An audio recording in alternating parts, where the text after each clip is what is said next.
Welcome back to the Empower podcast. My name is Blaine, and today we are joined by Antonia Lorenz, the CEO and co-founder of the Waya Collective, the first RealFi production network on Cardano that enables a new economic model for Africa that is sustainable, inclusive, and cost efficient.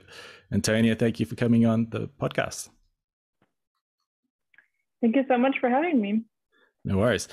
This is exciting because we're involved in the RealFi kind of space, and so are you guys, and we're both building on Cardano. So it's an exciting time in general for kind of projects building on Cardano, but I've got obviously a soft spot for RealFi, so it's exciting seeing more people build in this space. But to start us off, can you please maybe do a quick introduction on who you are and what you do, please? Sure. Yeah. So like you already said, I'm a co-founder and CEO at Waya Collective. And yeah, I currently live in Uganda, and I'm building the operations on ground. I'm very passionate about entrepreneurship and also about blockchain and how it could change the world, or how it can build new, better structures in the world. Yeah, I really, I would say I came up with the first idea for Waya Collective about a year ago.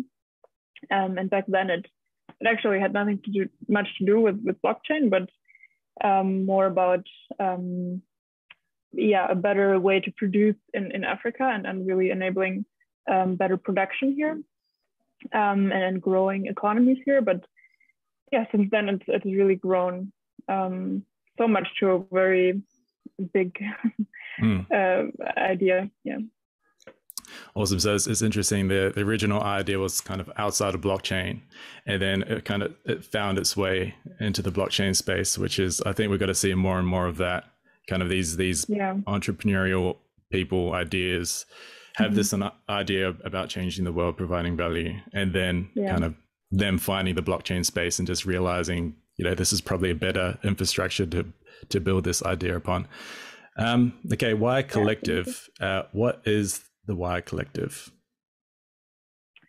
Exactly. So we're a RealFi project on Cardano, and our goal is to build a new economy that is efficient, sustainable, and inclusive. So that is quite a big vision, I would say. And how do we actually do this? So we want to build like an operation system for this new economy on Cardano. That basically enables local production for local markets. So to basically structure value chains and supply chains in a better way. And if you look at value chains right now, it consists of brands or like intangible goods.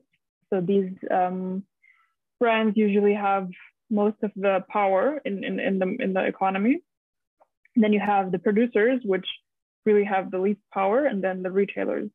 And our idea is really not to organize them better. And I mean, how maybe a couple of other, I would say blockchain, supply chain setups are doing it. Our idea is really to build it from the ground up, because we think that that's the only way to actually have democratic and to actually build new democratic structures. And we're really building these parts on ground in Africa as a DAO and with decentralized ownership. Mm-hmm. And so what do we actually do? It's we build a network of factories and store and brands. And these brands function as like like a common good, which the factories and the stores can use. So these are the standards and the designs and all of these intangible goods. And then the factories and the stores, they're locally owned, but they have the stake in the system. We really want to build it in a way that it's one whole economy and everyone has a stake. Mm-hmm. We think that, we say we build it in Africa and to scale it across the world, because you wouldn't probably have a lot of success building a whole new economy in a developed country, but here in Africa, it's actually the case that you have a lot of imported products which don't really fulfill the need of the people. So you have still a market which is not served enough. And on the other side, you almost have no production. I mean, you have very little manufacturing, and also, I mean, most people are unemployed, or they're just have like an informal small business. But there's really, I mean, with the huge growth in also the population, there's going to be a massive workforce which needs to be employed, which wants to be employed, and also a growing number of people which want to buy great products. So here we actually have the chance to build this new economy from the ground with these better structures, and then eventually scale it all over the world. Interesting. So it's a pretty big idea, building a new economy. Like, that's no easy feat. But for the existing economy and the problems that exist there, can you maybe kind of identify a couple of the main problems that exist in the current kind of supply chain and the economy that you're targeting and trying to solve through Waya Collective? Yeah, absolutely. So, I mean, there's three main problems or categories. So this is also what it's also called, like the triple bottom line in terms of efficiency. So economic efficiency, sustainability, and inclusivity or fairness. So there are problems in all of these three areas. So first of all, I mean, global value chains are not sustainable. They're almost only optimized according to profits, which then leads to very bad things in terms of sustainability. Like, for example, shipping is not expensive in terms of cost, but it's actually very expensive in terms of global emissions. So I think I read a study which said that 70% of all global emissions is just from commercial shipping, and that's pretty crazy. And yeah, I mean, of course, economies of scale and very cheap labor, for example, using that is economically in the short term very profitable, but in the long term is actually not good for anyone at all. And the current economy just doesn't account for that. Then also it's just not efficient. I mean, I also read something that the global demand is really growing at a very high rate at the moment. So I mean, there's still, especially in these developing countries, there's more and more people that want to live like developed Western countries. And there's also studies that the current infrastructures, they can't enable this growing demand that we have. So shipping all of that around stuff, it's not going to work. It's going to be impossible because you can't grow the infrastructure. So one example for that is the Suez Canal, for example. I think it's now going to be made a couple of 100 feet bigger. But if you would want to grow all of the infrastructure ways according to the growing demand, it will cost so much. So it just doesn't make it's just not efficient. So having an economy that is more localized, and I don't mean, I mean, what we're also trying to do is something we call the optimal degree of decentralization, which takes in account sustainability, efficiency, and then also inclusivity. So who has the power. And yeah, inclusivity is the third problem. So I mean, the current value chains have really huge power imbalances. As I said, brands, if you look at the fashion industry, someone like H&M or Zara, they have all of the power and they can exploit the producers in whatever way they want because they're they don't have enough power. And a democratic system where everyone has a stake in it would really change that.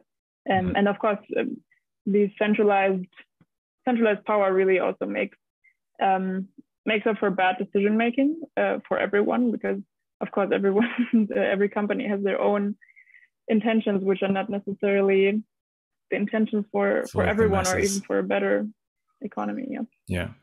So the problems seem to be systemic. They're kind of like ingrained deeply rooted into the infrastructure of how we do things. So you mentioned the concept triple bottom line, which is like interesting because I hear more and more businesses talking about it. So whether that's, optimizing not just for profit, but optimizing for profit, sustainability, social impact, all these different things, which in theory is possible. There is a way to operate a business where you can balance those three things, and balancing those three things is important in terms of providing impact and value over a sustained period of time. If you optimize just for one thing, that will result in like inefficiencies elsewhere, which would just lead to that business kind of collapsing at some point in time. But the thing is, if you're kind of completely designing a way a business is operating and kind of creating a new economy, you really need to build it from the ground up, like what you were saying before. And that requires a completely new infrastructure. And that's where blockchain comes in. There's, I think one issue that I see at the moment is we identify all these problems in the world, and then we try and build solutions on top of like a compromised or corrupt foundation. And that's just kind of doomed to kind of fail at some point, in my opinion. Whereas I think what excites me at the moment is with blockchain solutions, we're not building on top of a compromised foundation. We're building a completely new foundation and then building things on top of that. So yeah, sorry about the route, but it just is such an exciting time for me, because this is like real change that we're starting to see and will continue to see over the next few years. Speaking of over the next few years and like I guess progress and making improvements, what does your roadmap look like for Waya Collective? I mean, maybe in the short term first, and then maybe touch on some kind of like end goals into the future. I mean, I love what you just said, that really the power is in building completely new structures from the ground, and like blockchain can enable that. And what I also really love about it is that we can use these developing countries, which everyone is not really, or the developed world is not really paying attention to in that way, but we can actually build these new better structures there, which can then be the status quo for the rest of the world. So that also really excites me. And yeah, in terms of our roadmap, so we just got the Catalyst Fund 6 funding. So that's something that we're extremely happy about, and which really enables us to do these things that we plan to do in the next couple of months. So this year, we're really focusing on publishing a white paper. We had published one before, but our model quite changed. So we're doing a new one, which really drills down on these fundamental things that we want to implement in this new economy. We're also going to publish a special small NFT collection. So you can be excited for that. And then, we're really planning for the first quarter of 2022, where we're going to build the first factory here in Uganda and the first brand.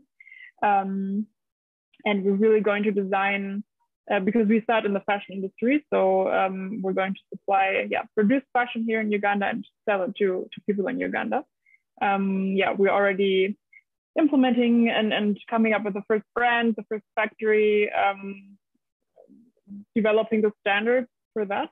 In the first quarter, our ISPO also will launch, and another a little bit bigger community NFT collection. So I think that is also something really exciting. And then, so the rest of this year is really getting this first local ecosystem in Uganda rolling. So really get the factory and the brand, and then also build the first store so that this economy here can really start and we can develop these standards. We also want to implement an MVP of the technical side. So one thing that I think actually haven't really talked about is one way that we're going to use Cardano and blockchain is for the funding of this whole economy. So of course, building new factories and all of that in a new way requires a lot of funding.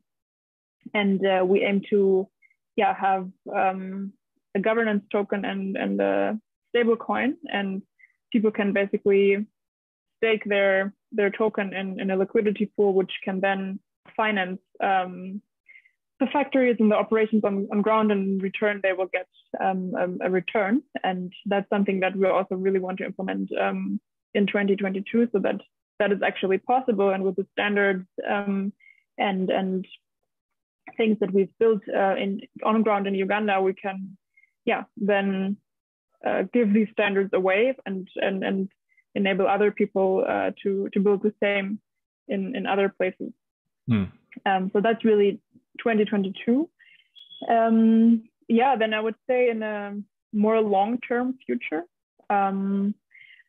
we start out in Uganda in the fashion industry, but we really have the vision that there can be hundreds of factories, thousands of stores, and millions of people employed in the Waya Collective fashion industry in Africa. That would be kind of the next step to really scale this industry with this model all over Africa. The next step would be scale across different industries. So the fashion industry is one thing. It's a great thing to start because it's very labor intensive and it really fits into what is on ground already. But there's so many other industries which can be taken up by this. So that would be the next step. And then the further step would be to scale this also outside of Africa, and probably already like starting first with other developing countries, maybe South America or also some Asian countries. And then eventually, that is a very long-term view, really scale all over the world and even in developed countries. Yeah, interesting. So there's some similarities there with Empower in terms of you're saying how people can stake your token into a liquidity pool, and then that would be then used to fund, I guess, the operations of the factory or any other work that you guys are doing. But then the stakers can also get a benefit as well. So there's like this symbiotic relationship where both parties can benefit. And so that's something, similar to what we're doing with our impact cards, with them funding homes and then people getting like compensated as well through that. One quick question before we, I guess, start wrapping it up. So you mentioned that one of your first things is building a fashion brand in Uganda first. Would that brand be like a Waya Collective thing, or would that be like an independent brand that partners with Waya Collective? How does kind of that work? It would be a new brand that we also come up with. So the brands is actually one really interesting and very important thing in the whole network, because that's what it all starts with. A perfect example of this is really, for example, Coca-Cola. Coca-Cola is in almost every country in the world, and they actually produce locally. But what enables all of this whole economy around it is the brand. And so that's why we think that it's actually going to be really important. We come up with the first brand here, which really targets younger, middle class, lower middle class African consumers, which are living in cities, which are not well served by the generic or secondhand clothing that's coming from outside, that really takes up local trends. And so the idea is that all of these brands are independent, but so Waya Collective would also be like a house of brands in a way. And the interesting thing is that we can come up, or the DAO can come up with new brands, but then also other people can come up with new brands that they can implement according to the brand standards. And so, for example, we have this first brand now, and it's more into casual things. And maybe someone in Nigeria says, hey, that's cool, but here I see a huge gap in, I don't know, evening dresses. And then they can create a brand for evening dresses, which has the same standards, which the factories can use and the stores can also use. And then maybe someone in Ghana will say, oh, actually, this brand for evening dresses will also work out very well here. So that's why we say it's going to be really an operating system for a new economy, because everyone can contribute. Yeah, but these brands, so the branding itself is independent of the Waya Collective branding. Okay, nice. And I imagine a few people that are listening to this would be, I guess, interested in what you guys are doing. So for those people, how can they connect with Waya Collective and, I guess, support what you guys do and just join the community? Mm-hmm. Yeah, absolutely. One thing about that, we really want a lot of people to support and to bring in their ideas as well and their knowledge. We really think that we can learn so much together, and this is not something that we build from the top down. So we already want to implement this learning from all parts of the system already. So we're really happy for any ideas, basically. And you can really connect on Twitter, first of all. That would probably be the first channel. Telegram. We also have a Discord. So these would be the first channels. And we also like to have a lot of conversations. So for example, we have a breakout room in the after town hall of the Catalyst town hall meetings. And just pass by and have a conversation. We really like that. And then, of course, in the course of the next few months, you can definitely support by staking once our ICO is launching, and also perhaps buy some NFTs, which are going to be really exciting and really cool. Okay, cool. So we'll share all these links in the comments. Not the comments, the description. I'm such a noob. And people can connect with you guys and keep up to date with all the latest news. Before we close though, is there anything that you wanted to touch on before we wrap it up, or have we covered most things? Actually, I think we got to cover most things. Which is cool. Well, I think maybe in the future, once there's some more new things happening in your roadmap, we can get you on again and have another conversation. But until then, all the listeners out there, make sure to connect with Waya Collective and the links below. And I hope everyone enjoyed the episode, and we'll see you in the next one.